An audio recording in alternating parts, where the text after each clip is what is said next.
जय श्री राम भक्तजनों, प्यारे भक्तों, यह जानना जरूरी है कि हमें कर्म का फल कैसे मिलता है और कर्म कैसे बनता है। भक्तों, लोग अपनी बुद्धि के अनुसार सभी जानते हैं कि कर्म हमारा कैसे बनता है और कर्म का फल कैसे मिलता है। लेकिन संत हमें समझाते हैं अपने अनुभव के द्वारा, और जो उन्हें अनुभव होता है वह सत्य होता है और अलौकिक होता है। लेकिन हम उनकी बातों को समझते नहीं हैं, और समझते हैं तो हम उस पर ध्यान नहीं देते हैं। जिस तरह से संत समझाते हैं उस तरह से हम कर नहीं पाते हैं। भक्तों, हमें जो कर्म का फल मिलता है वह हमारे अपने कर्म ही होते हैं, उनका फल मिलता है। लेकिन यह जानना अनिवार्य है कि हमारा कर्म बनता कैसे है और क्या कर्म फल और कर्म का भोग कैसे मिलता है। भक्तों, यही संतों ने समझाने का प्रयास किया। ज़्यादातर लोग यह जानते हैं कि जो अब हम इस शरीर से कर्म कर रहे हैं और जैसा कर रहे हैं वैसा हमें मिलेगा। भक्तों, ऐसा नहीं है।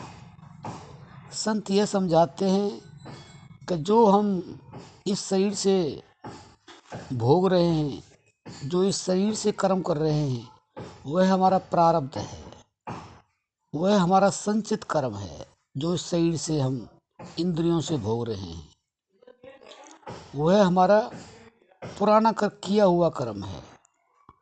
और जो हमारा नया कर्म है वो भी बन रहा है, लेकिन नया कर्म हमारा शरीर के द्वारा, इंद्रियों के द्वारा नहीं बनता, वह मन के द्वारा बनता है।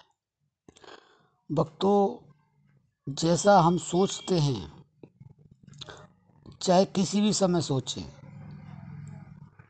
उसी समय हमारा सोचा हुआ कर्म बन जाता है। चाहे हम अच्छा सोचें या बुरा सोचें, जो मन से सोचा हुआ होता है वह हमारा कर्म बनता है, बनाना नहीं पड़ता। जो भी हमारा मन सोचेगा वह कर्म अपने आप बन जाएगा।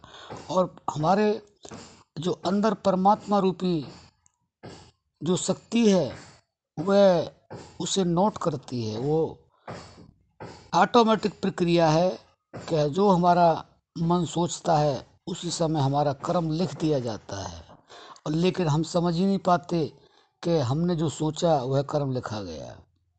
भक्तों, केवल यही ध्यान रखना है कि सोचते समय हम ऐसा सोचें कि वह हमारी अपनी नज़रों में भी गलत ना हो, तो आपका बुरा कभी कर्म बन ही नहीं सकता।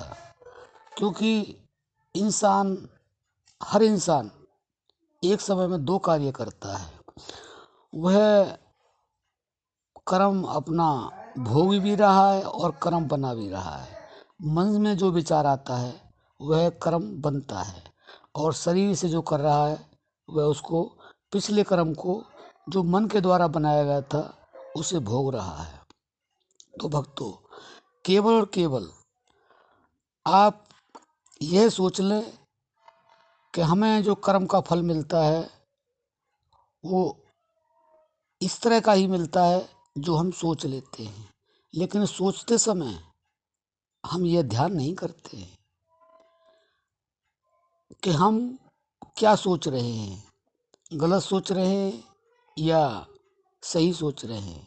भक्तों, मन पर केवल यही सोचने का प्रयास करना है कि मन जो भी सोचे अच्छा सोचे, नेगेटिव बिल्कुल ना सोचे, पॉजिटिव सोचे।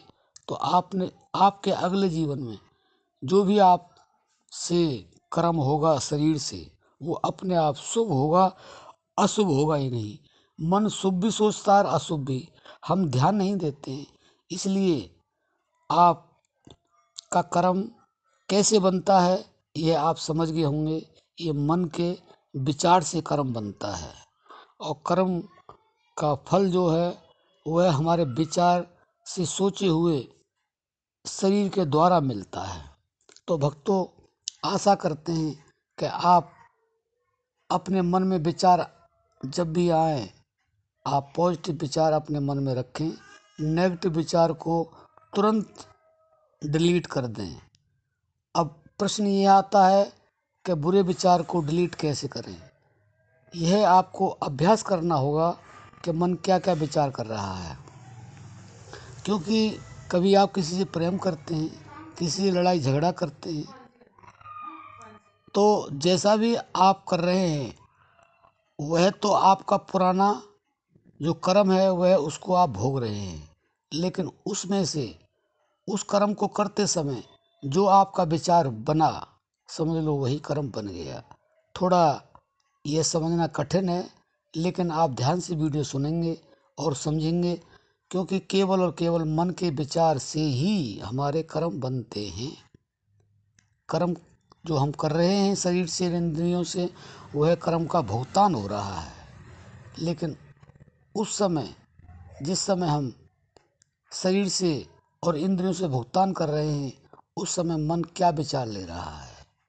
किसी से प्यार करते समय, या किसी से झगड़ा करते समय, या किसी भी तरह का अपराध करते समय मन क्या विचार ले रहा है, यह सतर्कता आपके अंदर होना जरूरी है।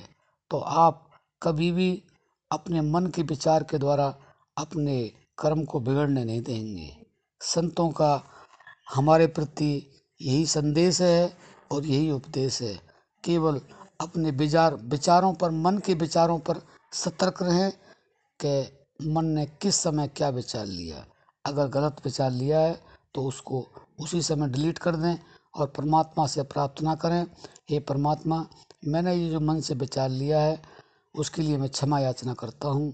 तो आपका वह अपराध तुरंत क्षमा हो जाएगा, उसे भगवान नोट नहीं करेंगे। भगवान अंतर्यामी हैं, अंदर बैठ करके केवल हमारे विचारों को नोट करते हैं, और वो एक रील बन जाती है। और जब हमारी मृत्यु होती है उस रील को निकाल के पुरानी वाली को फेंक दिया जाता है, नई रील लगा दी जाती है, तो पूरा जीवन वह अपने आप ऑटोमेटिक प्रक्रिया चलती है। तो आशा करते हैं भक्तों आप समझ गए होंगे, और समझने के बाद में आप अपने मन के विचारों को देखते रहें, और अगर गलत विचार हैं तो उनको डिलीट करते रहें भगवान को याद करते हुए। तो आपका जो अगला जीवन है वह एकदम इतना सुंदर होगा, इतना सुदृढ़ होगा, और इस तरह का होगा कि आपको किसी तरह की कोई भी परेशानी, कोई भी नेगेटिविटी आपके उस कर्म के आगे आ ही नहीं सकती। क्योंकि आपने सारा जो विचार है वह एकदम सुंदर लिया है, और एकदम से आपने यह भी विचार अगर गंदा आ गया है तो उसको आपने क्षमा याचना के द्वारा डिलीट कर दिया है। क्योंकि जब हम कुछ लिखते हैं, लिखते समय कोई त्रुटि हो जाती है तो हम उसको क्रॉस कर देते हैं, उस पर लाइन मार देते हैं, डिलीट हो जाता है। ऐसे ही अगर हम सोचते समय कोई गलत विचार आते हैं तो परमात्मा से उसी समय प्रार्थना करें, तो उसी समय परमात्मा उसको डिलीट कर देंगे, और जो शुभ विचार है उसको आपके कैसेट में फीड कर देंगे। तो भक्तों, आप अपने जीवन में अपने आने वाले जन्म के लिए आप अपने जीवन को संवारें, और अपने विचारों के द्वारा अपने आने वाले जन्म के लिए यह कार्य करें, और अपने जीवन को आने वाले अगले जन्म में ऐसा अद्भुत जीवन लेकर के आए, यह अपने हाथ में है। तो आशा करते हैं आप समझ गए होंगे, ऐसा ज़रूर करेंगे, संतों की बातों पर ध्यान देंगे, अब हम अपनी वाणी को विश्राम देते हैं। जय श्री राम।